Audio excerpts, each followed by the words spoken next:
Allahumma ya rafi'ad darajat, Allahumma ya rafi'ad darajat. Allah ayat ieu teh bagus lamun dibaca ku urang bada subuh 3 kali. Beres wiridan anu ti Kangjeng Nabi istighfar 3 kali la ilaha illallah wahdahu la syarika lahu sampai selesai 10. Allahumma ajirni minan nar 7, Allahumma antas salam minkas salam sampai selesai. Kabelah dituna maca tasbih 33, alhamdulillah 33, Allahu akbar 33. Pan cenah kiai mah tilok akur sih. Ya kiai mah subhanallah 10 bae kumaing bae. Sia mah 33. Aku lagi pernah nanyakin ke Abah, kenapa itu maca itu seperti jadi kieu cek kan urang mah boga santri geus urang wiridan dikurangan ngajar. Oh gitu, subhanallah 10 bae 11 balik. Atuh ai henteu mah panjang kan henteu rek ngaji mah. Si mah di lembur ngaji henteu naon henteu nurutan aing 10 deui. Kabelah itu mah 5 bae lah. Kiai 10 orang cenah ta'adub. Goreng ada atuh kiai na 10 urang na 10 mah. Nurutan Sidina Ali burungana. Teu tetep di imah mah eueuh gawe urang teh teu naon 33. Minimalna 10. Tuh kan. Terus baca ya. Laqad ja'akum rasulun min anfusikum azizun 'alaihi ma 'anittum harisun 'alaikum bil mu'minina raufur rahim. Fa in tawallaw faqul hasbiyallahu la ilaha illa huwa 'alaihi tawakkaltu wa rabbul 'arsyil 'azim.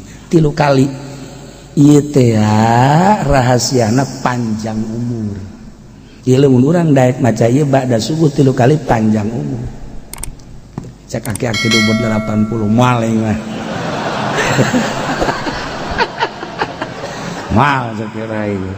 Geus berkat-berkat aing sakira. Siapa lool? Ibadah tuh. Ngaji mesti dipanjangkan umur. Incu paeh deui sakira. Aing mah masih kene aya kene bae terus. Beak anak beak incu beak. Aing ningkat ku 95 gara-gara baca lakon jaku. Panjang umur jang bekal ibadah ka Gusti Allah Subhanahu taala. Aing geus umur 80 tahun can bener bae ibadah teh mulai deuk maca ieu sugan dipanjangkan umur. Hayang beuki mantep ibadah ka Gusti Allah. Jeung rahasiana mun jelema deuk dipanjangkeun umurna dibere daek maca lakon jago. Kebelah itu nama dicoba kurang lakot jakum teh 3 kali ulah napas. Lakot jakum nah, lamun masih kena kaburu 3 kali ulah napas berarti orang sehat. Masih kena panjang umur. Nah, lamun orang lakot jakum sakali kaduana geus salah ieu mah tereh ieu. Tereh. Beneran Ki Khairun almarhum almaghfur lah. Ki Khairun teh bapana Ki Romli teh bapana abah kula. Abah kula teh Abah Haji Damyati, babah kula jadi kula ka Ki Khairun teh kaopat. Kula bin ke Haji Damyati, Ki Damyati bin Ki Romli bin Khairun. Nya nama teh lamun aya jelema naon kitu ngaranna Muria. Cai ieu. Sangarana ulah ditinggalkannya asal geus kitu bae geus karumpul kabeh anak itu bener bae eta teh geus asal dibaca tah laqad ja'akum sakali 2 kali ka 3 kali geus teu kuat geus boleh tinggalkan eta herun eta beneran ieu mah tapi lamun 3 kali masih lancar kene insyaallah sih cager deh cekeun teh insyaallah cager deh ini mungkin bener eta Abah Haji Khairun lakon jaku kula ge osok takut teh dipetakeun ku kula teh eta kula nanti abah nanti kitu belah boleh tinggalkan panjang umur tapi osok beneran bener Kiai cenah J jelema bisa kede sih ya ngobrol mah tapi ieu cek hate teh dibacaan tapi geus teu kuat nyesek teh tetep we sudah ditaringgal bener sampai kaduana oh entah kaya nu jiranna ulah menta cai ka kiai ceuk asal cek kiai ulah ditinggalkeun geus da ulah antepkeun lah ceuk teh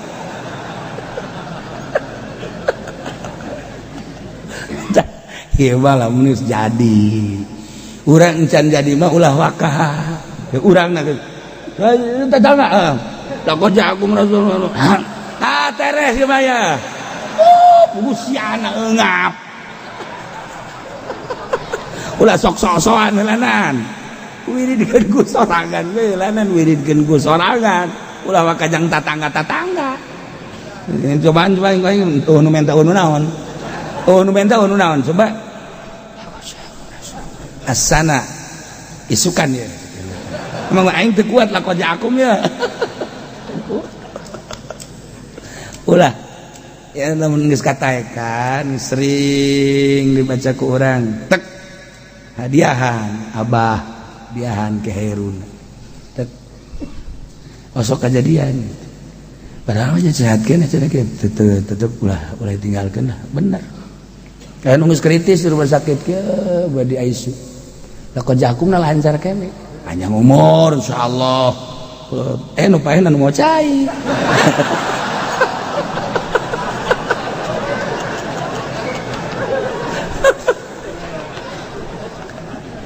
tahiji baca ya guys berapa cerita ibadah baik cerita ibadah hikmah nama panjang umur 3 kali ba'da subuh insyaallah mun urang dikersakeun daek maca eta osok dibere panjang umur tur bisa ibadah kan mantap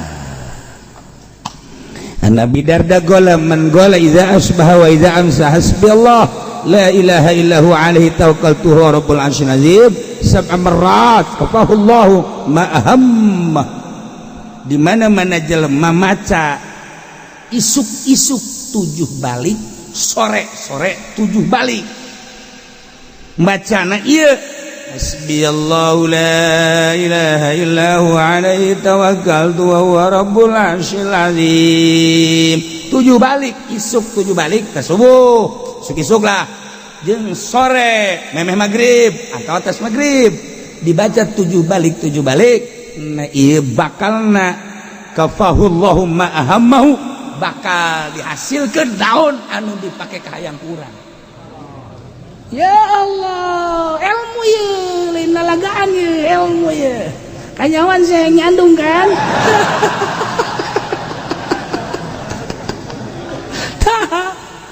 jeung di maksudnya bahasa teh kieu nya dihasilkeun maksudnya bagus menurut Allah hayang naon bae hasil bahkan di dieuna kafahullahu ma ahamahu shadiqan kana bihau kadiban pohara eta mah maksudna dek bagus atau dek bohong dek bener atau dek teu bener pokona boga maksud maca eta geus hasil teh bukan ya Allah sakitu doang dah isuk-isuk 7 sore-sore 7 hasbiyallah la ilaha illahu alaihi tawakkaltu wa huwa rabbul arsyil azim bahkan ki muslim benda kerep ki kaukab kaki zaini ka abah doyong cukup baca ba'da salat maca hasbiyallahu wa ni'mal wakil 3 kali rasakeun coba gengke mantap salat 3 kali hasbiyallahu wa ni'mal wakil hasbiyallahu wa ni'mal wakil hasbiyallahu wa ni'mal wakil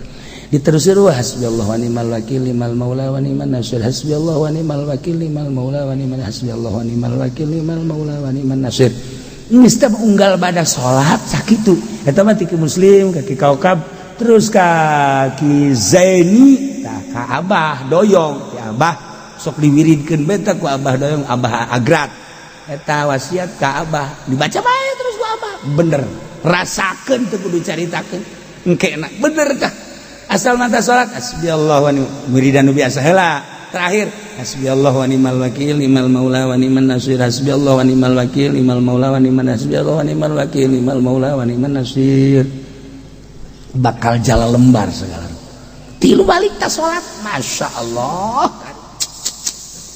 aya anu diijazahan ku abah almarhum hasbiyallahu wa ni'mal wakil tilu balik unggal bada salat kabeneran manehanana teh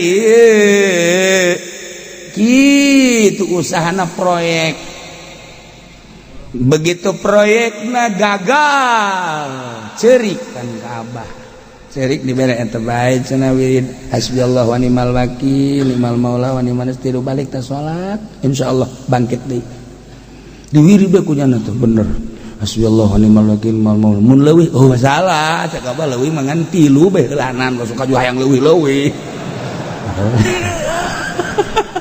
diwirid kunyana bener eta setahun ngawirid eta ya Allah proyekna bangkit kembali pohara barang bangkit deui poho deui teu baca deui hasbiyallahu wa ni'mal wakil nah kadang dibaca kadang henteu kadang dibaca kadang henteu kaditu mah lepeh henteu ambruk deui bebeja deui ka abah-abah mah nyahoan eta si hasbiyallah na teu dibaca deui nyahoan da abah geus bagus-bagus ya ka abah teh aya wali tapi dongeng di seputar wali geus bisa hiber teh satu ketika nya teh ya kitu ragrag untung ka laut untung ka laut deui ragrag da dugu juga atuh lamun ka darat mah geus selesai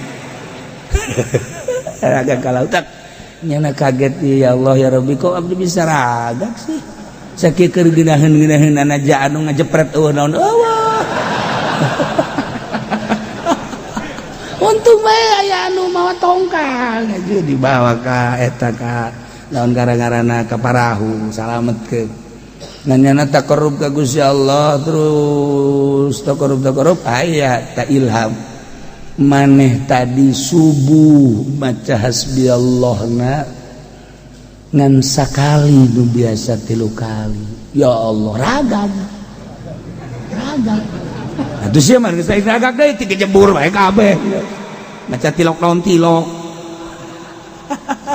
teh kan pohara eta dongengnya bagat wa fi nawadiril usul an burida da gol qala Rasulullah sallallahu alaihi wasallam man qala 10 kalimatin inda dubri kulli salat wajadallahu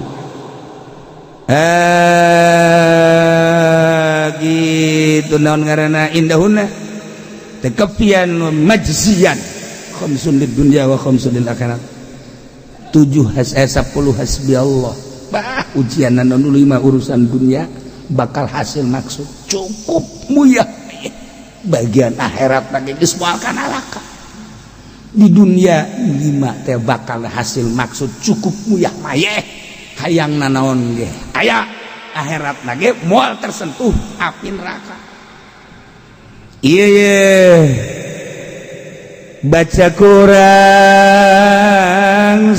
sapeting 10 bali 10 ke hiji-hiji doang hasbiyallahu lidini hasbiyallah hiji hasbiyallahu lidini hasbiyallahu lidunya hasbiyallah lima ahamani hasbiyallah liman bagu alayya hasbiyallah liman hasadani 5 hasbiyallah liman kadani bisuin hasbiyallah indal maut hasbiyallah indal masati fil qabri hasbiyallah indal mizan hasbiyallah indas sirat 10 mual tersentuh api neraka di akhirat mizan lancar sirat lancar di dunia dipakai naon gitu ngaranna cukup terakhirkeun sekaligus hasbiyallah la ilaha illahu alaihi tawakkaltu wa huwa rabbul arsyil azim tah wirid ganeta ieu cenah kieu atuh kunaon teh dipotokopi ge cerita heula ieu mah ge kadeulek wae hayang apa henteu sia ngawiridna surat Yunus wallahu a'lam ayat ieu mah nuluikeun ayat nu kamari mengenai tentang ngabentarna kana masalah patung.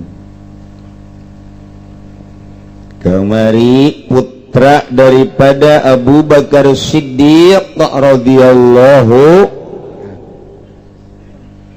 ngajakan deui ka Sayyidina Abu Bakar lah, abah ulah sok nyembah kanu teu kadeuleu, nyembah mah kanu kadeuleu bae geus, nu geus puguh pangeran turunan bapa moyang urang, Lata, Manat, Uzza, eta bae geus cik Abdurrahman. Mentak Sayyidina Abu Bakar Siddiq teh kitu naon ngaranna kaget ku ajakan seorang anak sehingga turunlah ayat nu tadi, qul anad'u min dunillahi ma la yanfa'una wa la yadurruna. Jadi kesimpulan apa tetap Sayyidina Abu Bakar Siddiq teh geus boga kayakinan mantep ka Gusti Allah. Maknya kudu balik deui ka tukang, maknya kudu balik deui sesembahan teh ka patung nu layan fauna wala yadur, teu ngamangpaatkeun teu ngamadarat. Disembah patung teh sugan mere mangpaat henteu, ditinggalkeun sugan bakal aya mamala henteu. Patung mah sapira patung atuh, batu diukir-ukir. Naon bedana jeung batu anu diteunden di imah urang dipake pondasi, naon bedana? Ya kitu-kitu keneh sama batu.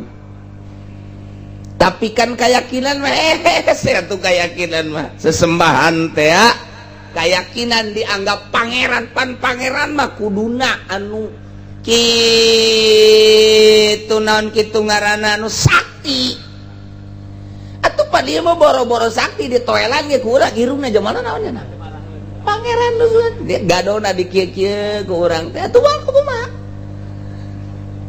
terus ku urang teh dipakeanan bantu malna naon sapira patungnya nama dibukaan ku urang malna naon diome barangna tuh malna naon sapira patung atuh masyaallah anu lucu deui nu lucu baheula keur zaman di kitu kelenteng eta nu di urang ka dieu deugeut mauk teh naon kana-kana Tanjung Kait Pangkungsur rame baheula nyieun teh patungnya tina bolu kunyana disembah ke terus ke pantai ke disembah deui lapar dicokot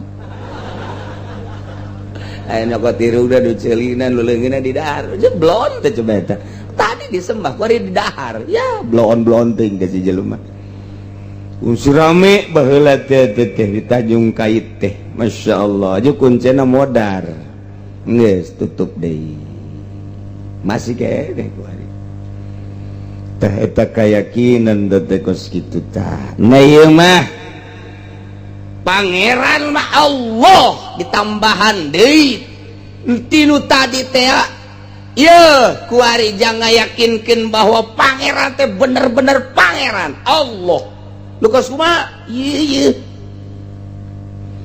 wa huwa alladzi khalaqas samawati wal arda bil haqq.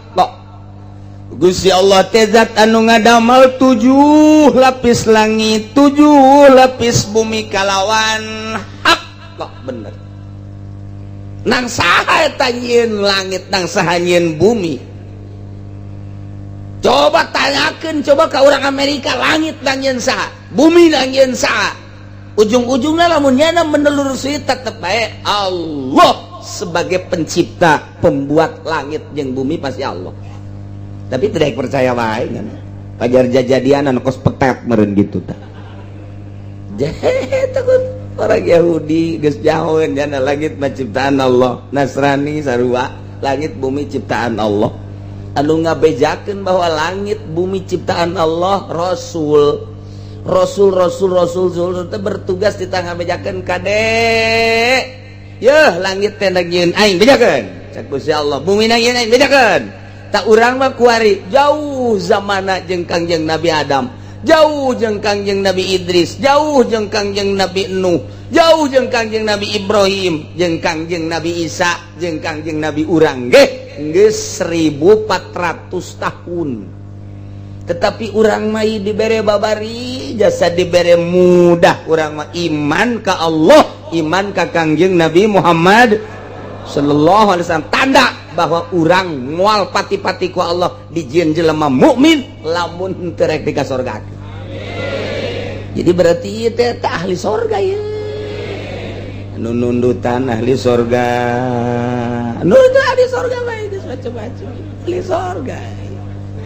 Ya moal aya di surga nu kafir moal aya nu mukmin, ieu potongan-potongan ahli surga teh karieu. Kadeleuna laleus ahli surga Allah. Lantaran teu garablek duit, ayo laleus ahli surga ya. Masya Allah. Allah te alladzi khalaqas samawati wal bil haqq. Ya Allah. Duman teu lantaran dadamelan Allah tu kumaha Allah bae. Makhlukna ge atuh Kangjeng Nabi. Ya Kangjeng Nabi na ge dadamelan Allah, langit bumi dadamelan Allah. Cek Allah tayap ka dieu geura ge Muhammad ka dieu ka mana mun cek diomongkeun mah ka dieu ka luhur langit. Iya tuh pan luhur langit mah ulah nyaritakeun luhur sapirana nyieun aing cek Allah teh geura ka dieu bae. Carana ya ku aing dikiriman Jibril tah make buruk datang ke Baitul Maqdis. Tidinya bawa ku Jibril, bawa naik plak plak plak plak plak plak. Masya Allah sakicep bisa naik ke luhur langit, bisa turun deui. Ya Allah, bari papanggihan atuh babarinya kumaha Allah bae. Salian Kangjeng Nabi teh apa eueuh anu kaditu loba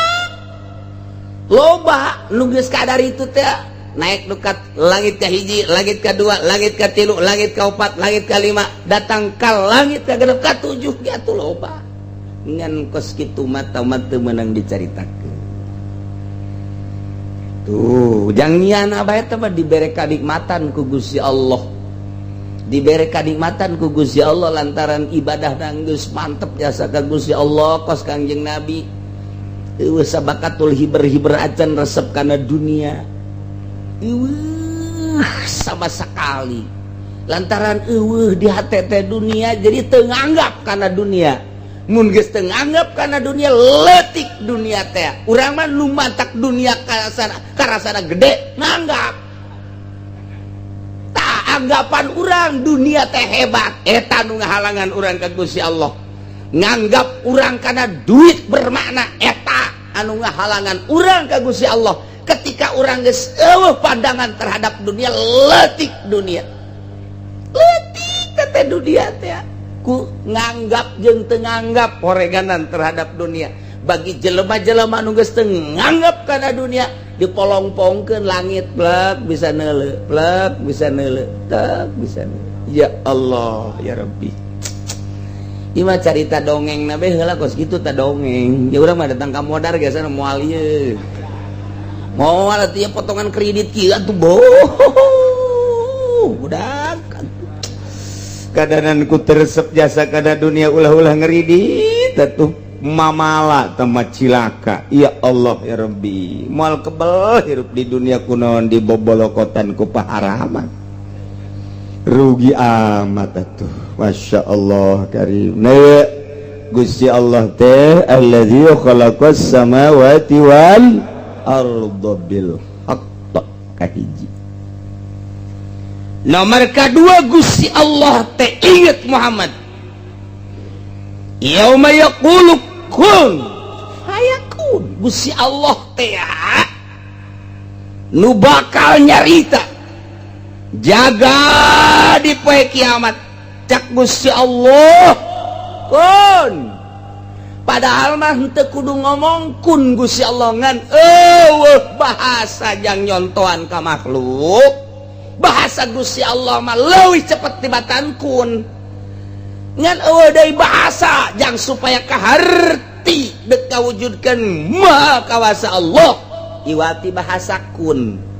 Ai kun mah aya kap aya nunan encan nyebutkeun datang ka nun ge Allah mah dek kawujudkeun wujud bae.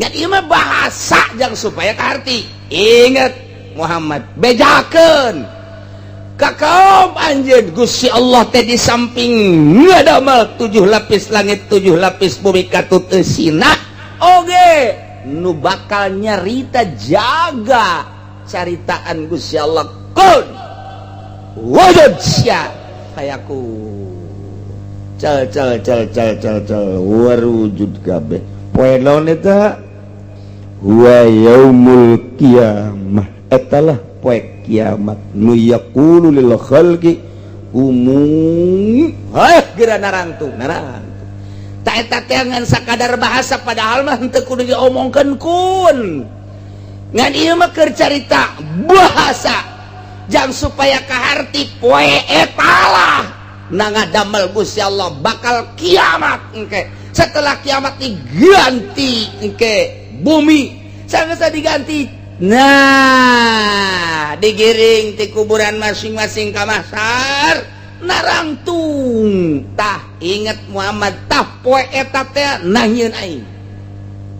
Bejakeun ka kaum anjeun supaya nyahoeun di samping ngadamel 7 lapis langit, 7 lapis bumi oge bakal ngadamel yaumal qiyamah engke. Saat engke wa aing ditarangtungkeun jelema kabeh dek dihisab satu persatu. Ya Allah ya Rabb.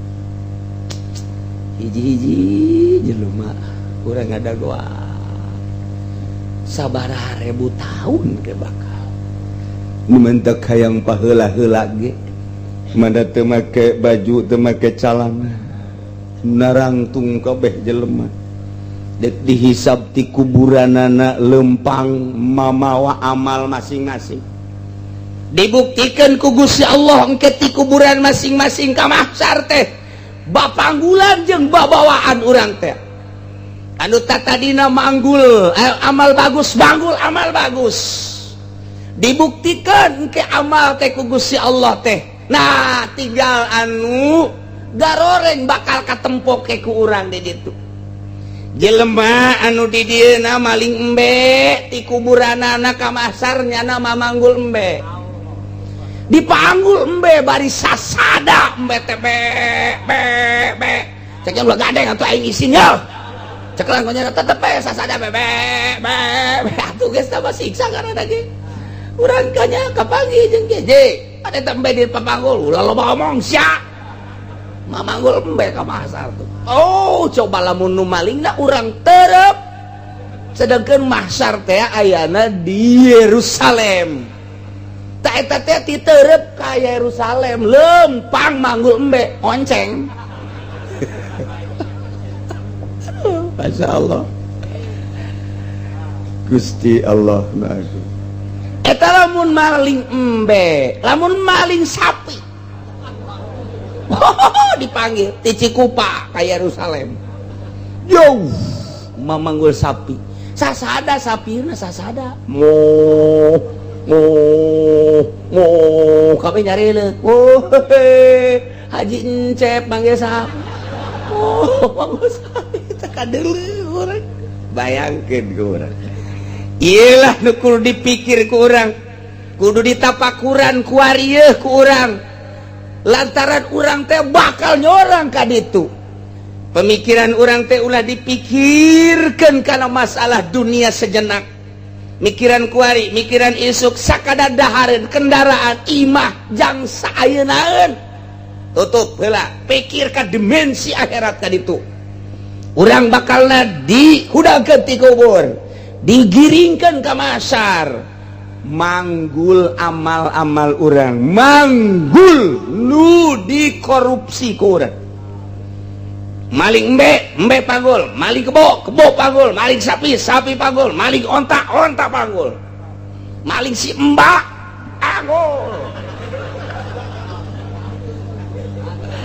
aduh nu maling motor nu maling mobil diparang ke dibukti-buktikan. Ya Allah ya Rabbi, wow eta mah bupati nu korupsi, wah geus mah dijejeleh ke bakal gubernur nu korupsi can kaburu katobatan dijejeleh dipapanggul engke sabaraha miliar nyana engke korupsi ke bakal disuhun-suhun ku nyana di kieu-kieu dibuktikan rakyat kabeh bakal neuleuh je itu mah lurah-urah tah mana aduh sia ulah nanya aing eta naon nu dipanggul SPPT dipanggul Gusti Allah.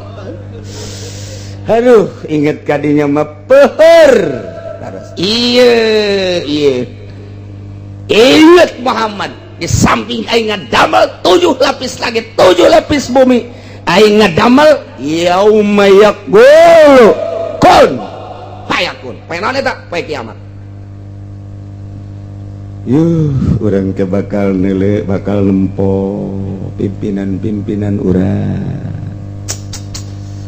nu korupsi kuari triliunan miliaran kuari manyana ngeunah bae engke bakal katembong urang maling kotok-kotok bakal nangke disusuhun ku nya kongkorongok bae deui ta kotok teh kahayang mah cicing kitu cak nyana mah cicing atuh sia pan kongkorongok teh jelema nyarileuk kongkorongok nyarileuk kabeh aduh geus deuk dikuwahakeun deui tah mah rapet ka awak urang.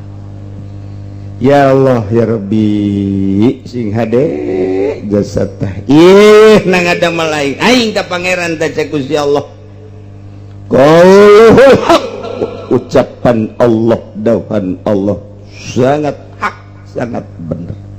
2 3 walahul mulku yawma yunfakhu fis-sur walau jeung tetep ka Gusti Allah ari karatuan ari karajaan yauma yunfakhu fis-sur dina poe ditiup sangkalala ditiup songsong anu geus dipasrahkeun ka malaikat Israfil nomor kahiji engke tiupan pertama kiamat gunung-gunung tinggi menjulang hancur laut nu ngeplok hancur kabeh hutan-hutan belantara kabeh hancur dibalikeun buat kabeh rata. Tiupan kedua geus disiapkeun ku malaikat Israfil songsongna nu mantak dibahasakeunana model kornu mah nu sok aya di luhur kebo teh naon ngaranna di dieu anduk dasar urang kampungnya hong kabeh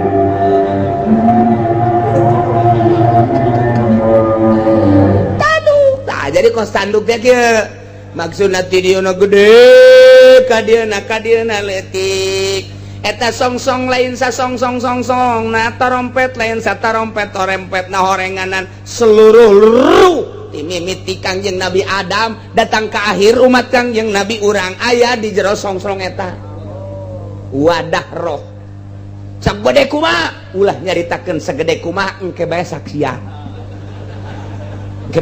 ke urang bakal nareuleuh kabeh ke songsong eta ketika Gusti Allah ngainstruksikeun tiup cek Gusti Allah hai Israfil tiup wur baralik roh ka awakna masing-masing aduh nu di Pandeglang nu di Serang anu di Bandung nu di Surabaya nu di Singapura nu Malaysia wabeh baralik teh salah teh roh nu geus ditiupkeun baralik ge pus langsung nyana kalaluar di kuburan masing-masing sing ari tekos toge kalaluar kabeh. Iyalah pangeran hiji ngadamel 7 lapis langit 7 lapis bumi hati-hati. Nomor kaduana Allah ngadamel poe akhir yakni poe kiamat saat Allah nyarita kun bakal warujud deui manusia. Nomor katiluna kerajaan teh nu Gusti Allah lantaran saat eta teh dibuktikan ku tiupan malaikat Israfil langsung tiupan kedua ieu baralik deui roh ka masing-masing tidinya ka kararudang digiring ka mahsyar. Gusti Allah nyarita cek Gusti Allah limanil mulkul yaum saha nu jadi raja pait saha nu jadi raja pait ayo coba nu di dunia miliaran hayang jadi bupati hayang jadi gubernur hayang jadi presiden hayang jadi raja udang coba raja ngaku henteu sia jadi raja ditantangkan ku Gusti Allah limanil mulkul yaum saha nu jadi raja poe ieu coba buktikan coba raja-raja Soeharto lulumpatan embung kajahoan Bung Karno sarua bae wabe lulumpatan tapi Gus Dur mah tenang mainnya namanya. Gus kenapa enggak lari? Wah saya kenapa lari udah saya pertanggungjawabkan kok. Katanya korupsi bola get siapa bilang itu anak-anak aja nggak beres itu anak-anak. Udah saya nanti mau ngobrol sama Tuhan. Tenang Gus. Saya mau kumaha gitu. Dah bangsa John Kennedy, bangsa Bill Clinton, bangsa George Gebus, guys kucar kacir ujian. Bangsa Charles kucar kacir kabeh ge. Embung nyana teh disebut raja ditantangkan ku Gusti Allah. Iya ayat. Walahul mulku. Allah nu boga kerajaan. Setelah ditiup sangkala ku malaikat Israfil buaralik di roh tantangan ku Gusti Allah libadil mulkul ya boro-boro bupati gubernur raja RT DRT kucar kacir kapacirit RT didinya sebabnya lagi raja RT teh raja sa RT nya nanti ya aduh letak ceknya nanti laporan ke aing pan raja ngaranna aduh digaji henteu wilayah naleti di akhirat jadi tuntut sia RT raja waktu di dunia kumaha sia ngalaksanakeun tugas sia ketika sia jadi raja sa RT sadaya-daya sadaya-daya eta ceplokan lurah dikamanakeun ku sia waduh abdi atuh tama diajak ieu ku lurah mana lurah sia limanil mulkul yaum ngomong sia cek Gusti Allah wahai raja-raja dunia ngomong limanil mulkul yaum raja payesa nu jadi raja ngomongnya na lillah nu jadi raja poe ieu mah Gusti Allah siang aku jadi raja henteu pernah jadi raja sakedeung bakal ditanya sia ku aing sia jadi lurah sabaraha periode 2 ngaku henteu rakyat sia di urusan ku sia ini banyak rakyat sia bae gimana sia jadi raja waktu di dunia sia jadi lurah di kerajaan mana Sindang Asih sia Sindang Panon sia Sindang si Sindangan macam-macam SKB ya Sukamantri. Nah rakyat sia ya kumaha coba aing tanya ke rakyat langsung malaikat ku Gusti Allah kita ngumpulkeun rakyat Sukamantri kita ngumpulkeun rakyat Sindang Asih Sindang Panon ku Cikupa terus berbagai desa-desa ditanya hai rakyat sia bener baheula di kerajaan ku raja eta benar ngaku sia karena kerajaan ngaku beres tante tah sia waktu di kerajaan ku eta ento tinggal nyeret bae seret ya Allah mat camat merene sih dong orang bau camat dah merene aja merempan aduh geus teu daya teu upaya camat. Aduh, sabaraha tahun sia jadi camat jeung di mana bae sia jadi camat. Waduh geus hese ngomong tah pengakuan rakyat coba terhadap pimpinan sia. Aing moal nanya siana dek nanya rakyat na bae ketika sia mimpin rakyat bener jeung teu benerna kenyataanna kumaha cak rakyat bae. Cekcok di dinya teh antara rakyat anu pro jeung nu teu pro. Kitu kene bupati tanya sabaraha periode taya kumaha rakyat cekcok antara nu pro jeung nu teu pro. Bupati, gubernur, presiden gitu kene. Wow, atuh rame di jatuh puguh. Numandak cek si alat cece. Al-yawma nakhtimu ala afwahihim wa tukallimuna aydihim wa tashhadu arjuluhum bima kanu yaksibun. Kunci ku aing sungut sia rame teuing. Kunci be al-yawma dina fa nakhtimu ala afwahihim. Sungutna dikunci jetrek. Teu bisa ngaromong sebabnya ngahelah. Geus nu ditanya teh leungeun. Aidihim wa tashhadu arjuluhum suku. Setelah rakyatna ditanya, haha, ieu ke bakal diproses satu persatu. Eueuh kaliwat. Masya Allah karim.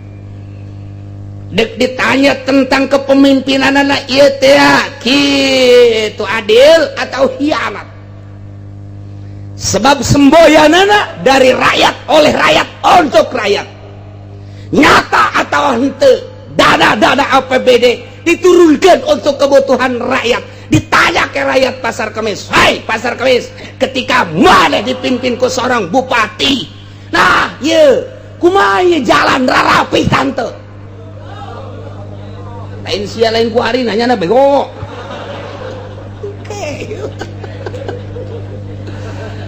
Dah ditanya sarana pendidikan. Bentukna sekolah timimiti SD datang ke universitas kumaha ieu? Sarana agama. Birokrasina dipersulit apa henteu? Adil atau zalim? Atau hianat? Tanya seorang gitu kontraktor. Sini Pak Wijo. Kamu sebagai kontraktor, betul. Bidang apa kamu? Bidang pembangunan, Pak. Bagaimana ketika kamu memohon SK? Lancar atau tidak? Aduh, Pak, puyeng, Pak. Kenapa kamu puyeng? Transaksinya bukan di kantor, Pak. Bukan di kantor ya malaikat. Di mana? Puncak. Kenapa tidak di kantor? Terlalu kecil. Kecil apanya? Hasilnya. Iya, bakal beres. Ditanya sedetil mungkin. Ieu teh jang rakyat ditanya. Apakah dipersulit? Apakah dipergampang, dipermudah? Pacena untuk rakyat. Birokrasi perdagangan anak, birokrasi perpolitikan anak. Tah, ia bakal ditanya, dipermudah apa dipersulit? Kaum buruh ke dikumpulkan. Mana hirup tahun sabaraha? 2013. Status abdi buruh. Di pabrik mana? Cingluh. Bagaimana ketika kamu mau masuk kerja, dipergampang apa dipermudah? Buruh bakal ditanya. Bagaimana pembelaan dari pemerintah terhadap rakyat kaum buruh? Dipermudah apa dipersulit? Yang bakal ditanya tim mimiti RT na lurahna datang ka urusan kitu pagawean anak. Wah, geus kabeh sing cariot 5 dilbul kul yaum. Bae anu jadi raja kuaing. Deuk ditata, deuk ditanya, deuk diteliti. Coba nu menge kabeh ge. Waduh, geus arembung disebut raja-raja. Begitu kaharep itu SBY. Halo Pak, ulah halo aing ge doh, puyeng ya aing ya. Teu bisa di halo. Limanil mulkul yaum, poe ieu saha nu jadi raja? Lillah. kulantaran aing nu jari-jari siap pernah jadi raja di dunia sabaraha periode SBA 2. Ditanya ku aing rakyat Indonesia ti Sabang sampai Merauke 135 juta penduduk Indonesia, Bhinneka Tunggal Ika. Baheula tamah ku ari mah sabaraha meureun. Tanya kumaha keberadaan kepemimpinan presiden yang terhormat SBY. Tanya kabeh. Bagaimana tentang haji? Apa dipermudah, apa dipersulit? Wah, depan maju. Maju, cak depan sial aja. Emang sial siapa?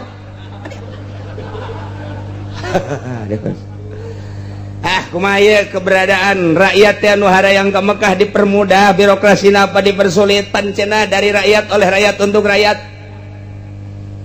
Atuh geus aya cek depak teh kesepakatan ini mah harus menunggu. Ya. Harus menunggu kalau yang muda dari 50 tahun, 10 tahun baru 50 tahun. Bagaimana kalau yang udah umurnya 60 tahun menunggu 10 tahun? Koit. Iya, bakal ditanya birokrasi, berbagai birokrasi. Limanil mulkul yaum. Geus bae sing dijebur ka neraka. Nu boga urusan-urusan tadinya dari rakyat oleh rakyat untuk rakyat ternyata mengabaikan rakyat, pengkhianat terhadap rakyat. Geus. Hampurang ke maka tetep bae diseuseuk bae digubiang, jauh gubiang sia. Moal nyawa sia digubiang. Gubrug. Nana gubiang eta. Bahasa Haji Ahadu eta kos itu gubiang. Baheula. Digubiang. Yes, digubiang di neraka jahanam. Masya Allah.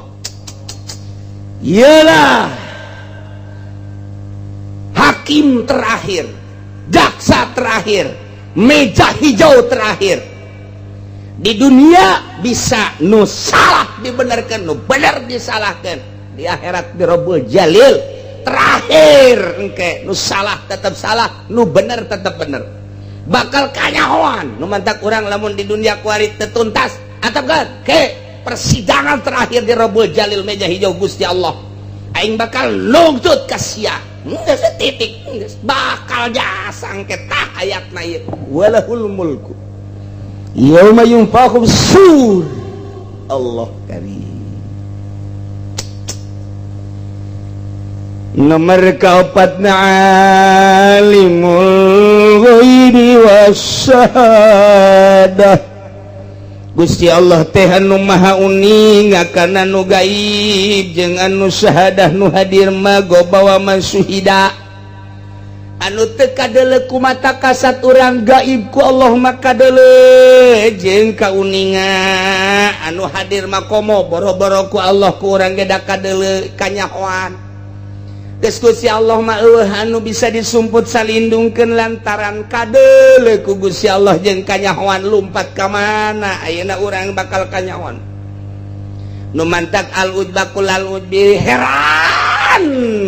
Para jasa heranna cek Syekh Athaillah dina hikam. Jelema kunaon maksiat gajauhan ti Gusti Allah majar teh teu kanyahoan meureun ku Gusti Allah teh emang aya hiji benda nu teu kanyahoan ku Gusti Allah moal aya. Kurutak kertek dua aya di jero hate urang ge kanyahoan ku Gusti Allah lamun urang boga keyakinan anu mantep bahwa Gusti Allah teh alimul ghaibi wasyahadah, urang bakal izin terus ka Gusti Allah. Ketika urang aya izin di Gusti Allah, iman urang berarti luhur. Ketika urang aya iman, urang hayang ibadah bae ka Gusti Allah dengan kaseneng ibadah urang. Aya anu senengna salat bae, aya anu senengna teh maca Quran bae, aya anu senengna teh maca shalawat bae, aya anu senengna zikir bae, anu senengna tafakur bae. Terserah kumaha kaseneng-kasenengna. Ya Allah mah maha uninga, urang sanajan diuk bae ge kieu di jero hate urang ku ari keur uca acok. Cagat teh urang teh ai tatangga aing mah geus kabeli motor, aya aing mancan emangna ku Gusti Allah teh kanyahoan. Di jero hate urang teh geus lumayan aing mah ieu perusahaan aya mobil aya imah aya pamajikan aya ja itu ge hayangeun ka aing mun aing nyandung sedeng atuh kanyahoan ku Gusti Allah. Kuno kolot mah kuno pamajikan teh ku Gusti Allah kanyahoan bae. kanyahoan bae kurutak-keretek urang lumayan nih cek urang aing digawe ieu teh rada basih di perizinan lah aing mandek make birokrasi setan bae geus lah ngandalkeun birokrasi nu asli mah angel kasugih geus bae ku ari mah soal SK perizinan teh kumaha aing bae nu penting beuteung aing dayut ku batur teh kanyahoan ku Gusti Allah kakara keretegna bae ge kanyahoan hidup kuwage atuh alimul ghaibi was ada nyahoeun gas nu mantak lamun urang boga kayakinan Allah nyahoeun beurang jeung peuting tah urang bakal izin bae ka Gusti Allah jeung moal aya sieun kana naon ge jadi kanyahokeun ieu ku Gusti Allah urang beurang Allah nyahoeun urang peuting Allah nyahoeun urang keur lolobaan ge Allah nyahoeun urang keur sorangan Allah nyahoeun boro-boro zahirna batin urang ge nyahoeun boro-boro naon aya ieu darah nu leumpang di awak urang ge nyahoeun aya gangguan naon ge nyahoeun Gusti Allah mah nu gaib cak urang Gusti Allah mah teu gaib eueuh nu gaib nisbat ti Gusti Allah mah eueuh nu gaib nu madak jelema teh bertahap kanyahona tentang batin teh ya dibere ku Gusti Allah bertahap ketika geus dibere teu jadi gaib nisbat di jelema nu geus dibere nyaho ku Gusti Allah ebre eta teh cak urang gaib teh cak si fulan mah henteu cak si fulan gaib cak si fulan nu ieu mah henteu lamun urang nyaritakeun kubur cak urang mah gaib ya cak Kanjeng Nabi mah henteu lamun urang nyaritakeun ku ari neraka gaib teu kadeuleuk urang jak ku Kanjeng Nabi mah kadeuleuhan nyaritakeun sorga nisbat di urang mah gaib da deui nyahoana ge teh Kanjeng Nabi mah paningali teu gaib nisbat di Kanjeng Nabi mah asal nyaritakeun sorga cak Kanjeng Nabi teh anjeun mah teh nyaho sakumaha nu dikanyaokeun ku kaula aya naon kitu kaula mah ketika nyaritakeun sorga tah di pipinding eta tah di tembok eta ku kula kadeuleu sorga nyaritakeun sorga kadeuleu sorgana nu mah ketika Kanjeng Nabi dituntut coba Masjidil Aqsa kos kumaha Kanjeng Nabi ngahulang sakadeng breh Masjidil Aqsa aya tek coba lawangna sabaraha dihitungan ku nyen 1 2 3 4 5 dah sekian diarebenan eta gaib nisbat ti Kanjeng Nabi mah nu mata gaib teh ieu teh nisbat di jelema anu teu nyaho nu jibere nyaho mah teu gaib di ieu kagaiban nyaho kana gaib lagi leuwih luhur deui padahal Al-Qur'an geus ngajelaskeun eueuh nu nyaho kana gaib illal gaib kecuali nu maha gaib tapi kan maha kawasa Allah jeung maha nyaha Allah aya hambana nu dibere nyaho tentang gaib saha eta para nabi saha deui para wali Allah subhanahu wa ta'ala ngan nangis embungeun jarita-jaritakeun geus kitu geus hiji kalimatan besi dicabut ku Gusti Allah eta Allah mere kos kitu naon nambah keyakinan buat dirina model kos kieu bae kita urang mah pan lamun salat beti-beting wiridan di-beting ngantuk biasa tah mah emang manusia mah ngantuk komo seubeuh beuteung atuh ngantuk bae lain penting beja beurang ngantuk bae emang sia tah mah meureun watek ngantuk kan nah ieu mah penting Allahu akbar ku mantepna keyakinan ka Gusti Allah terasa aya Gusti Allah terasa hadir Gusti Allah terasa aya bahasa innallaha ma'ana teh di dirina sehingga izin ka Gusti Allah salat teh teu karasa teu ngantuk beres salat zikir nyaho-nyaho karhi mata subhanallahu akbar Allah nyana ge kaget asa sakedeung amat tadi ti jam 1 atau ti jam 2 datang ka subuh nyana sorangan ge kaget cara ku teu karasa amat ya asa 10 menit eta geus dibere maziah ku Gusti Allah teh jelema eta teh nisbat di batur mah capek ti jam 2 datang ka subuh tapi nisbat di si eta mah kok henteu geus dibere tah eta kakarak awalan da kos kitu teh ketika salat teh ngeunaheun jasa Allahu akbar kacipta maha akbarna Gusti Allah sebab Gusti Allah teh nu ngadamel langit ngadamel bumi Gusti Allah teh anu ngadamel dunia jeung akhirat Gusti Allah teh al-muharrik wal musakkin anu mangarobahkeun jeung anu nyicingkeun kagambar ka maha akbarna Allah nu mantak asa dihareupeun bae rarasan teh Gusti Allah ketika manehanana Allahu Akbar geus leng teu inget ka dieu hiji Allah kosong di jero hate salian ti Allah bae hiji nikmat bakal salat teh ngeunaheun salat teh sebab nu marentahna Allah dirobahkeunana ku Allah rarasaan bareng jeung Allah sedangkan Allah teh boga sorga geus asa nikmat besor non salat teh ngeunaan Allah opat rakaat teh asa sakedeung hayang deui salat asa sakedeung asa ngeunaheun dibere maziah nisbat di si eta mangeunaheun salat nisbat di iman teh tuh mata ku Gusti Allah dibere beda-beda ieu keur carita dedegetan ka Gusti Allah ieu keur carita nu gaib heula mulai Allah mere kuari lantaran dirina geus galengitkeun ria ku cara menang ti guru teu sambarangan ayana di dieu ria teh kemudian ditapakuran ku manehna dimorokobahan Gusti Allah sehingga ria teh eueuh asal geus eueuh ria ikhlas karana nyana geus bisa ikhlas Allahu Akbar ngaji bisa ikhlas sedekah bisa ikhlas nikmat ikhlas teh amis perasaan diri aya di batur ria bakal kanyahoan gaib padahal ria mah urusan batin tapi bisa kadele ria teh budak hayang kalem teh budak san ajan dibagus-bagus ge ku ahli ikhlas jelema nu ria kadele pantulan ikhlas seseorang ria jelema bakal kadele padahal mah ria mah urusan kalbu tama tapi ku Allah dibere nyaho nyana teh tah ieu teh nisbat di si ieu mah gaib urusan ria teh nisbat di si ieu mah teu geuninganan nyahoeun antara ria jeung teu riana eta kunaon eta Gusti Allah maha sagala-gala alimul ghaib wasyahadah jelas aya nu makhlukna nu dibere ala kadar nyicipi kanikmatan sifat Allah tuh nikmat lamun geus datang ka dinya alimul ghaibi wasyahadah ketika Syekh Siri Sikti dibere duit ku raja nyana embung ketika dipaksa nyana embung katilu kali lantaran ditanya naha mama make embung ieu teh dibere duit henteu ah kula mah kunaon emang henteu bae kunaon eta lantaran kadeleuna ku Syekh Siri Sikti duit eta getih dibuktikan lantaran dipaksa ku ajudan raja ditarima ku nyana dikekeuh kulucur getih ka handap mantap kula embung teh ieu teh getih kadeleuna doang cek Syekh Siri Sikti teh duit ieu teh duit rakyat ieu teh lain kudu dibikeun ka kula kudu digunakeun kana sakumaha mistina lain dibikeun ka kula tah ieu teh duit rakyat anu salah penggunaanna mantap kula mah jejenis najis teu hayang kula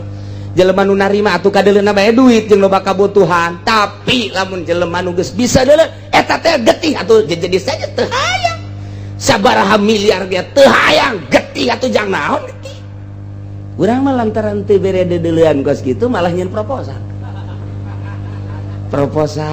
kamari geus mushola kamari masjid kamari dia majelis taklim hulu anakna ge dijieun proposal ih atuh dadaon duit rakyat haram getih digunakeun kanu lain jalurna getih teh embung lamun nyaho nisbat di urang mah henteu nisbat di eta mah henteu gaib ja eta teh duit teh kajahoan ku nyana bahwa eta teh duit getih teh ya Allah ya Rabbi to alimul ghaibi wasyahadah Allah maha uninga kana gaib Allah uninga kana syahadah atuh geus jelas Gusti Allah nama rakyatna masyarakatna kaumna hambana aya anu dibere menikmati ilmu Allah tentang kagaiban atuh kumaha Gusti Allah bae ay Allah menghendaki maja babari bae gampang jasa tuh janu Allah ya kumaha aing bae Adam teu boga bapak teu boga mah jadi sia jelema atuh nu aing ieu cek Gusti Allah teu kudu aya bapa indungan geus beres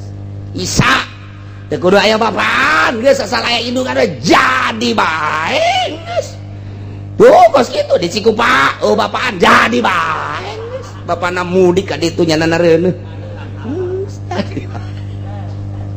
ya Allah ya Rabbi alimul ghaibi was sok gerak urang kuari ditapakuran diri urang datang ka kena hargaan diri urang lantaran satungtung diri urang aya hargaan eta lanu ngahalangan diri urang ka Gusti Allah harga awak urang ya urang di awak aing mah lamun make nu kos kitu mah teu pantes mah nu ieu rada mahal eta lah nu ngahalangan urang jeung Gusti Allah ngahargakeun diri urang tuh aing mah naik kapan teu pantas pansa mantawan yang rakyat jelata minimal Fortuner ngahargakeun awak nyana ngate pantes karena naik pansa rada deres naik Fortuner iyalah hijab antara dirinya jeung Gusti Allah moal nikmat salat model kos kitu sebab ngahargakeun dirina boga harga batur ngahargakeun ka urang masalah diri urang maka diri urang ulah anggap diri orang teh sampah anggap diri orang teh tai kebo anggap diri orang teh tai kotok malah leuwih mulia tai kotok timatan urang tah mun geus boga perasaan kos kitu nikmat ka Gusti Allah ngahambana luar biasa satungtung urang ngaraja di hareupeun Allah maharaja atuh moal nikmat kudu ngahamba di hareupeun Allah nu mantap Kangjeng Nabi mah ngahamba bae henteu pernah nyaritakeun leuwih ti hamba dina ayat nage subhanalladzi asra bi 'abdihi lailan minal masjidil haram ilal masjidil bi 'abdihi henteu bi Muhammadin henteu tapi tetep bi 'abdihi ngahamba eueuh nu leuwih ti hamba mantap Kangjeng Nabi teh luhurna teh boga rasa hamba di hareupeun Gusti Allah nah ieu urang ge di hareupeun Gusti Allah teh bage ngahamba cari tengah hamba teh kurang ulah dihargakeun awak kurang teh lah sapira awak kurang awak kosia so amat daharge kudu ujung daging kotok coba sekali-kali bareng jeung kotok sia ada cek Imam Ghazali lamun hayang nyaho diri urang sombong apa henteu ngahiji coba jeung jelema kita ngahiji ku Imam Ghazali sok hijikeun diri urang jeung manusia barang jeung jelema ketika urang hayang dihareup bae lamun di tukang urang bendus sombong aya di diri sia babari teh lamun daek mobil hayang nu bagus bae embung nu gorengna aya sombongan berarti di diri sia lamun ngariung hayangna di kasuran bae sia tah kiai sombong bin goblok beda jeung di ajeng-ajeng teu hayang tah mah jelema mah dirina mah ieu atuh batur ngahormat urusan batur tapi lamun urusan sorangan mah waduh datang kiai kasuran sia mah kos kitu sarua jeung calawo ai kasuran ya kiai mah teu bantes tadi kasuran bere cai weuh ambos ya mah mending teu aya tutupan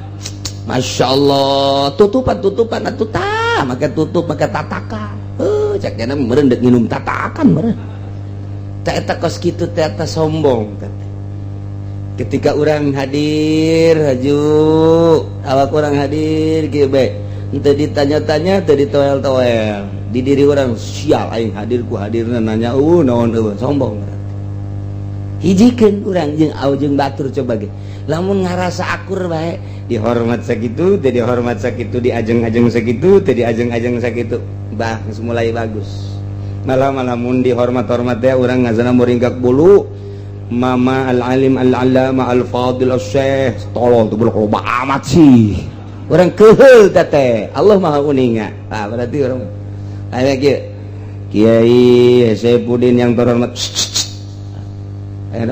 Dokter Andes kurang hiji eta bang guys tinggalkan Kiai kos kitu mah bangpak boro-boro ndek ngaleuleuskeun batur pugunya nage heuras kos itu sombong hijikeun coba awak urang ketika awak urang teh hayang dihareup bae hayang dihormat bae hayang dipuji bae sombong aya di diri urang ketika akur mantep nah engke ge ngeunaheun salat teh ti dia ukuran diri urang kuari lamun urang asup ka restoran lain aing teu pokos kitu mah nya warteg balik potongan aing itu tuh nelayan aing mah tah eta berarti sombong asup ka warteg geus sembung tah eta boga rasa kos kitu teh ngahargakeun diri Allah uningaeun ka jelema nu ngahamba ka jelema anu ngapangerankeun diri mangerankeun harta mangerankeun makhluk mangerankeun benda hartina aya karesep sadian ti Gusti Allah na ieu Allah nyahoun sing hade nu gaib eueuh nu gaib di Gusti Allah ma'alimul ghaib peting poek bongkleng buta rata di jero taneuh di tengah-tengah aya batu hideung di tengah-tengah batu hideung aya sireum angletik-letik na sir ku Gusti Allah mah kadeuleu bae ku Gusti Allah mah kanyahoan bae nu mantek ge sing hade ka bangsa hewan-hewan ulang mulai ngarayap lantaran urang dikanyahokeun ku Gusti Allah ukuran syariat na ukuran syariat sapira sireum teh geus paehan ge eueuhna naon sapira rambetuk paehan ge eueuhna naon sapira reungit paehan ge eueuhna naon tititah malah hasarot teh paehan bangsa kalabang bayongbong bangsa kitu beurit paehan teteh sunah malah cak paehan tapi ketika orang inget karena kamu maha uninga Allah maha kawasa Allah maha segala-gala Allah orang isin bakal mun mangisireum mun bagi sireum urang dek dipaehan isin aing nyeun teu bisa maehan bae juga aing can puguh nyoco can puguh henteu ku aing dipaehan isin amat ka Gusti Allah urang boga perasaan kos kitu Gusti Allah uningaeun nu mantak ge silih tulung antara hewan jeung manusia antara hewan jeung hewan teh silih tulung aya sireum keur di luhur tangkal ka bawah angin teng blus kana cai kadeuleuh ku manuk toed cek manuk teh teh sireum karunya-karunya teuing ka bawah ku angin nyana manuk toed nyokot daun tek make sungutna dibawa ka cai kadinya sireum neuleuh bari geus dikalkep ge dibantuan kadinya tah set si daun jambu ditenden di dinya maksudna supaya sireum naik begitu naik karena daun dibawa ku manuk teh dikadaratkeun plek cek sireum nuhun toed aing kudu nama ti kelekep tapi ku anjeun ditulungan gas sesama hewan udah kita saling menghormati geus beres semenang saminggu toed keur meujeuhna berkicau di luhur tangkal kapanggih kudu deuk nembak diincer toed dia mantep ya sia teh jaho ka manuk toed kan toed teh eta mah manuk baheula bangsa cangkurileung toed dan geus gari itu ngaranna ge jaket trot tah eta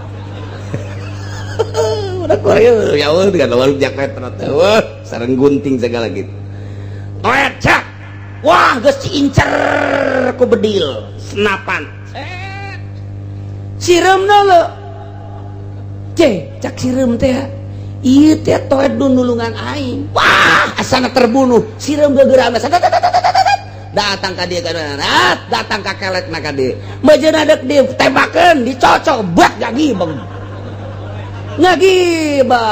toed hibar keluar deui sireum ketemu deui jeung toed nuhun cak toed ka sireum lamun sia teu nyocok kelekna ajur aing geus salaman sudah kita saling menghormati toed jeung sireum hubunganna erat jasa Masya Allah ieu keur carita ilmu hakikat teh datang ka dinya urang eta maha uninga Gusti Allah sehingga kanyahoan pertulunganana toed terhadap sireum nah sedengkeun man khodama khudiba jelema nu hadaman deui bakal dihadaman jelema nu nulungan bakal ditulungan deui ulah ning manusia jeung manusia cacak sireum jeung toed seperti gitu ya Allah ya Rabbi aya maung keur istirahat istirahat maung keur kieu aya beurit kadinya teu nyaho maung lantaran nyana ditutupan ku sawareh amrang-amrang begitu ka dieu ka hulu maung deui ka hulu begitu cak maung hei teu nyaho sia aing raja oh cak beurit hampura tidak ada maaf bagimu Raja Singa cekel aku mau cak berit teh ampura mau jaku lagi lamun nyaho tuan raja keur istirahat moal bu sahan wani atuh ka tuan raja sia ka dieu naon suganda mah lain tumpukan tuan raja pajar teh mah atuh amrang meh kula keur mencari tuan raja cari naon makan jang abdi jang kula jeung anak jeung hampura agas ini hampura dedenya moal terjanji naon janjina tapi di mana sia ngalujak deui kerekam sia boleh lah geus teu kudu janji jata memang pagawean di dinya geus beres balik beberit seminggu kemudian iya maung benang ku tukang ngala-maung jadi make kawat disebut kalabesat nyamun berapa kali kalabesat naon pakai kalabesat aya jaring kawat gede tot besi maung teu nyaho eta kalabesat liangna gede di jero aya daging begitu asup katabrak tate kunci jang ngoncikeun lawangna brek cek mau wah aing ieu beunang mong cek mau minta tolong sudah ngan bahasa mau mah mong nyaho kitu jauh lain dikira-kira begitulah Masya Allah kadengean ku kabehan cak hewan-hewan rasakeun siapa jahat rasakeun jahat siapa paehan habak wabeh ngadoakeun komo uncal mah paehan wabeh ngadoakeun paehan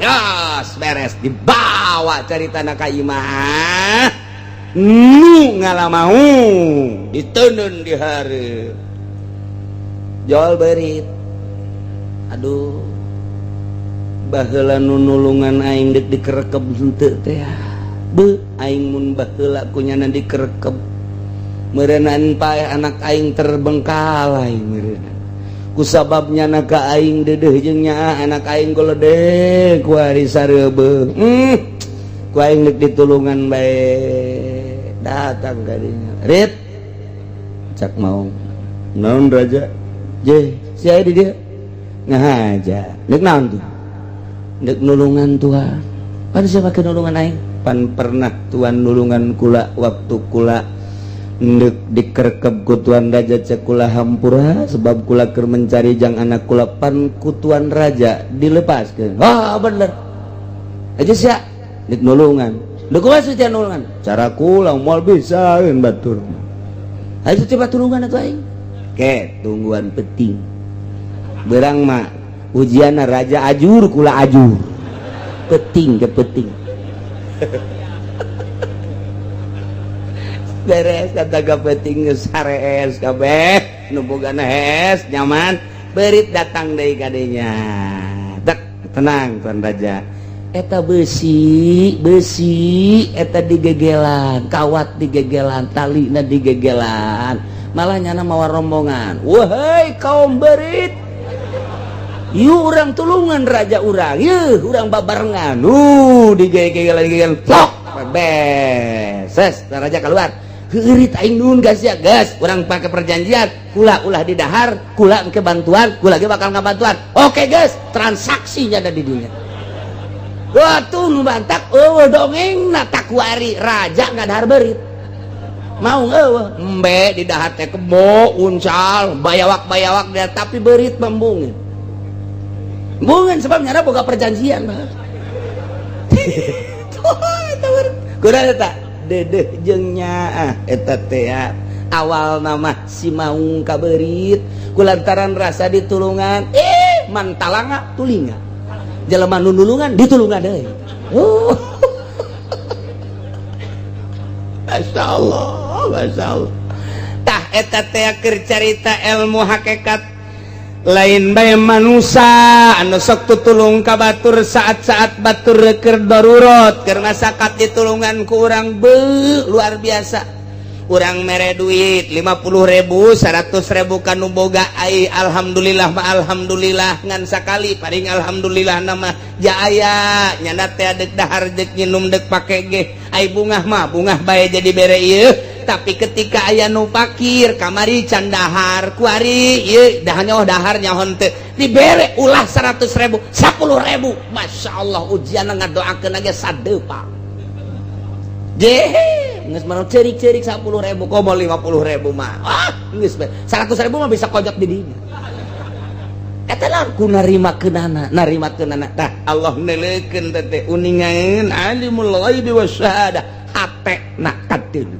ya Allah ya Rabbi gaib cak urang cak Gusti Allah mah henteu cak urang gaib mungkin cak Kangjeng Rasul mah henteu jagening unggal datang ge langsung dak tebak cak urang gaib cak wali mah henteu meureunanan fadl Allah bae eta mah ti Gusti Allah nyangakeun sadaya-daya ka Gusti Allah dibere kaleuweuhan ku Gusti Allah tah eta keur carita manusia jeung manusia digambarkeun toeb jeung sireum digambarkeun maung jeung beurit ya Allah ya Rabbi ku dedeh jeung nyaah sangkilang raja singa tetep bae dedeh jeung nyaah tuh nu mantak ge ku dibere mah masyaallah pohara jasa ku dinyaahan mah pohara jasa ku didedehan mah pohara jasa tah eta teh kayahoan ku Gusti Allah nyana bangsa nyana ngobrol jeung bangsa nyana bangsa sireum ngobrol jeung bangsa sireum bangsa monyet ngobrol jeung bangsa monyet bangsa domba ngobrol jeung bangsa domba bangsa hewan ngobrol jeung bangsa hewan ai baheula mah kapan keur carita zaman sakadang urang ge kan bisa ngobrol jeung bangsa hewan-hewan kan kabelah dieuna terus aya perjanjian bangsa hewan mah terus henteu bisa komunikasi jeung urang kecuali jeung bangsana deui tah eta teh kanyahoan ku Gusti Allah mah urang mah teu nyaho monyet jeung monyet ngobrol horenganan nyana keur kikituan mah horeng keur trisno keur cicintaan nyana mencrok di dieu ieu mencrok di dieu kitu haju gugubrut horeng di jero nama I love you say bahasa nyana urang teu nyaho ya karim atuh eta ge embe sarua bae horenganan eta ge keur sarua bahasa nyana tah eta teh bahasanya kurang mah gaib ku Gusti Allah mah teu gaib ya Kangjeng Rasul ge nyahoeun ka bahasa onta nyahoeun ka bahasa sapi Kangjeng Rasul ge nisbat di urang mah gaib nisbat di Kangjeng Rasul mah henteu komo di Gusti Allah mah atuh cacak-cacak hambana nu deukeut ka Gusti Allah kagaiban tirai kagaiban dibuka ku Gusti Allah waliullah ge anu dibukakeun tirai kagaibanana komo Gusti Allah na alimul ghaibi was syahadah tinggal deketkeun bae diri urang ka Gusti Allah masyaallah lamun Syekh Marupil Kurhi manehanana ti Iran ti Irak dek ka Iran berangkat begitu datang ka Iran ti Irak ka Iran baheula mah hiji teteh kuari mah jadi dua negara Irak Iran Khorasan baheula mah ngahiji teteh jeung Baghdad jeung Irak kuari mah dua langsung datang ke Iran dek mondok begitu dibuka dina tasna aya sireum samarupil Qurki kieu bamarupil Qurki ngalam tafakur kakarak dek mondok geus bisa tafakur pan pohara urang mah geus dayutan ku ari buangkotan geus incuan 24 can pernah tafakur guruna lantaran urang mah nyana merenung kieu pecek kamarupil Korea anjeun sireum ti mana andai kata sireum ti negara Iran kuring teu berat tapi lamun anjeun sireum ti negara Irak meureun anjeun boga anak meureun anjeun teh boga incu meureun anjeun boga emak meureun anjeun boga abah sakumaha kaula manusia sedih ninggalkeun anak, ninggalkeun lembur kuring tepangkeun ka negara Iran ieu teh ya. Ari dina hate leutik secara manusiawi mah tetep bae ieu teh berat ninggalkeun Irak ngan kulantaran rek masantren rek ngaji demi ilmu Allah tapi sedih ieu age anjeun mun ti Irak dibawa ka dieu meureun sedih amat moal waka kumaha kula mandek tafakur bae ka Gusti Allah jeung endeuq ibadah baheula hayang nganyahokeun anjeun sireum ti mana. Salat zikir dibere ilham ku Gusti Allah langsung nyana ngobrol jeung sireum. Ditanya sireum aya anjeun ti mana? Lain ngobrol kos kitu. Dibeukeun carita doang, dibahasakeun urang mah nya ngobrol kos kitu. Cak sireum saya dari sana ya. Tak masih beti sama kos kitu mah. Ngobrol dari hati ke hati ngobrol nah temen kos gitu bahasa wali man mentak kewalian mah teu meunang ditembongkeun ku isyarah ge cukup boro-boro bahasa wali bahasa cinta ge cukup ku isyarah itu aya awewe di dieu urang ting teng deui atuh cukup bae bahasa cinta ge cukup ku mata bahasa cinta ge cukup ku isyarah atuh kumaha bahasa wali. Nah ieu ge jeung sireum ngobrol mun dibahasa urangkeun sireum di mana anjeun? Abdi ti negeri Irak. Alhamdulillah. Dek ditaja bae maneh ieu ayeuna hayang balik deui apa teu? Lain hayang-hayang deui lantaran kula boga anak di ditu boga turunan rindu. Cukup. Yasupkeun deui ku nyana ka tas, langsung disletingkeun deui, berangkat deui ti Iran ka Irak deui. Mangkaning baheula mah pan naik himar. Naik onta naik himar eta ti Iran ka Irak sabaraha poe cuma dek kanterkeun sireum doang. Urang mah can puguh can karunya sia ih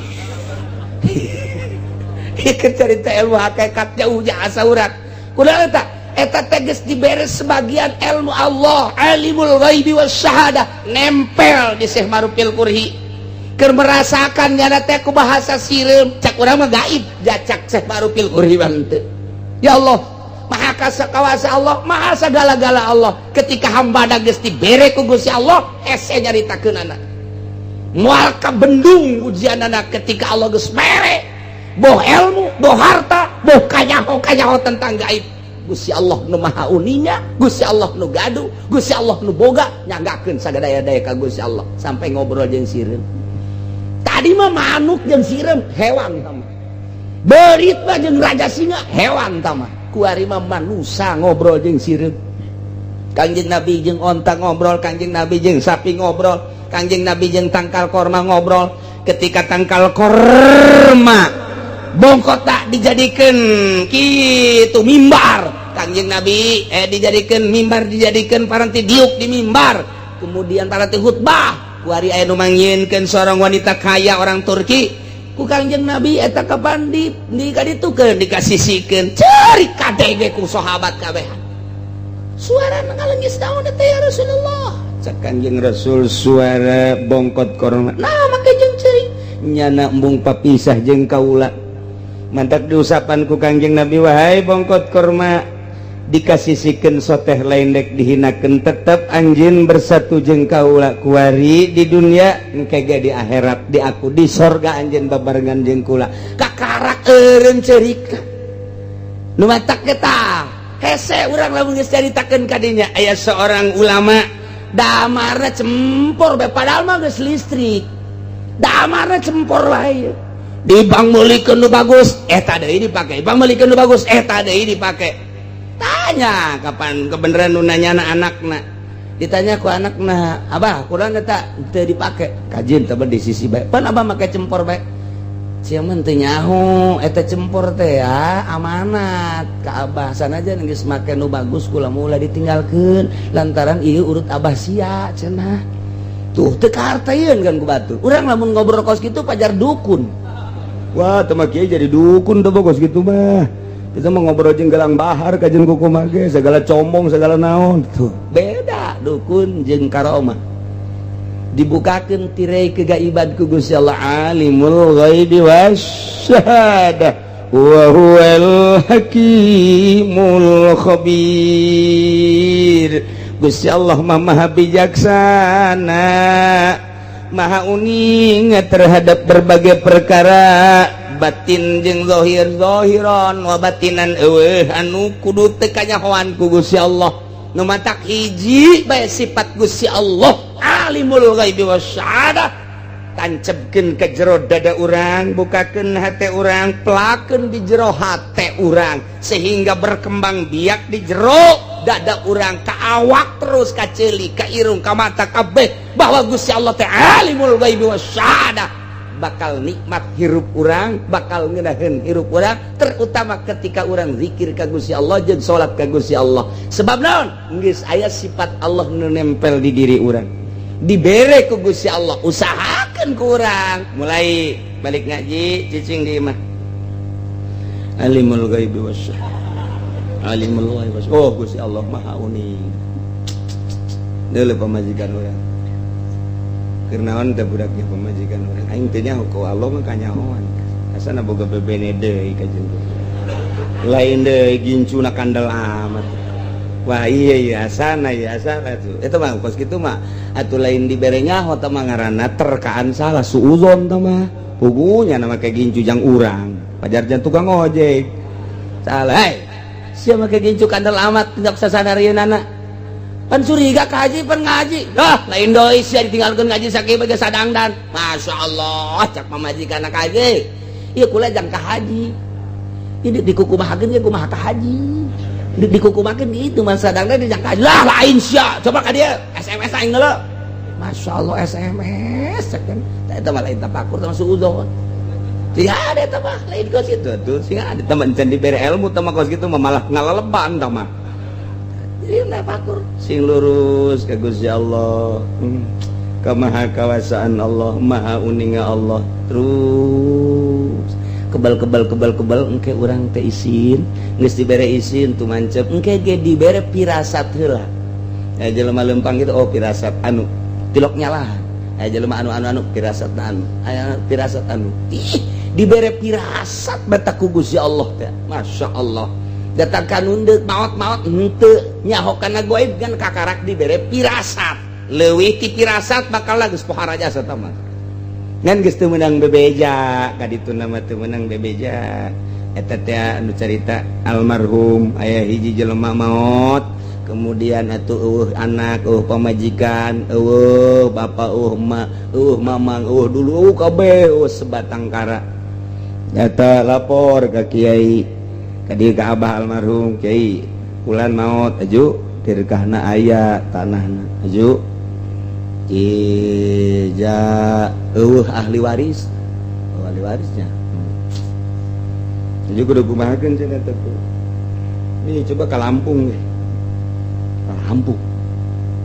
emang enak coba bae coba ka Lampung padahal teu wauh teu naon tata almarhum teh nyebutin coba ka Lampung lah Lampung mana tah Lampung nu belah dieu lah ulah jauh-jauh coba belah dieu datang bae ka ditu jaritakeun si anu coba kumaha teh busugan aya coba urang Tangerang mana nu aya di Lampung mijakeun ditu karumpul nu nyaho terus lidik gorenganan bener aya ahli warisna teh eta padahal teu nyaho si eta hirup di mana si eta di mana kok bisa kos kitu tah urang mun ditanya bapak eta bisa nyaho wah tuh kos kitu yo teu ngajawabnya na eta lain urang hayang nyaho eta ilmuna kos kitu nang di mana eta tah bisa dibeli kitu ku urang heueuh atuh kumaha eta nanyakeun datang ka kuari teu ngajang wah sebenarnya kos kitu sok nya teu menanyakeun mah eta bisa nyaho aya ahli warisan di Lampung sedengkeun abah tante wau jeung si eta kemudian atuh jauh bukan geus eueuh bae geus hubungan bae geus nyabage tilok ka dieu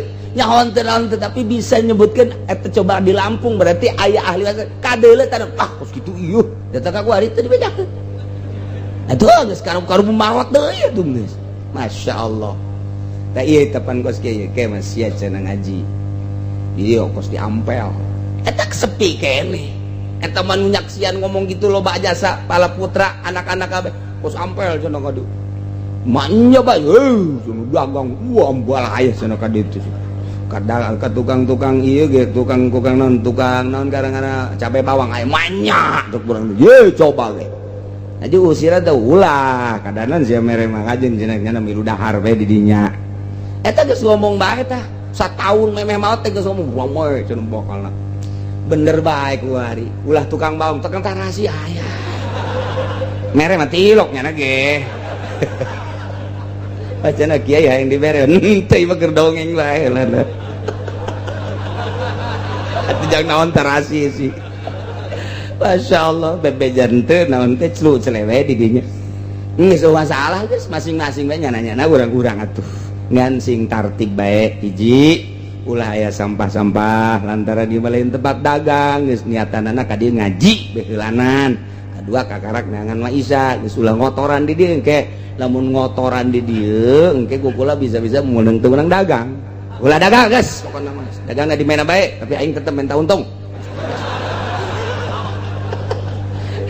itu jadi kepala-kepala dagang atulah tah eta kos kitu caritana alimul ghaibi wasyahadah wa huwal hakimul tegas kateropong apa naon wallahu alam geus kos kitu bae teh jelema-jelema nu geus deukeut ka Gusti Allah teh kadang-kadang 10 tahun ka hareup kadang-kadang 20 tahun ka hareup komo tamah anu 1 tahun deui ka hareup anu asana bukti-bukti bae masyaallah kunaon eta dibere ku Gusti Allah ngan teu meunang ngajelaskeun nu sajelas-jelasna besi engke kajahoan kawalianana beuh lamun aya jelema kanyahoan kawalianana ujianana ngan henteu dicarariuman doang mantap cara mah api lain main geus hiji kiai lantaran geus katembong kawalianana wow bisa salamanan bae pan kunyana ieu diborokan leungeunna tah ieu gitu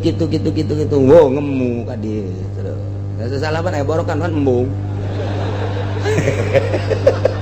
punyana di kieu ge embung ya borok ai urang mah sia kai balikeun atuh aing kieu teh ku sia ieu aing kiai tolol sia kai ai urang mah hayang disasalaman ai lu asli mah wali atuh embung itu diborokan gitu teh geus asal anu sasalaman los tah sia ai da henteu ngan ieu na doang sakitu tah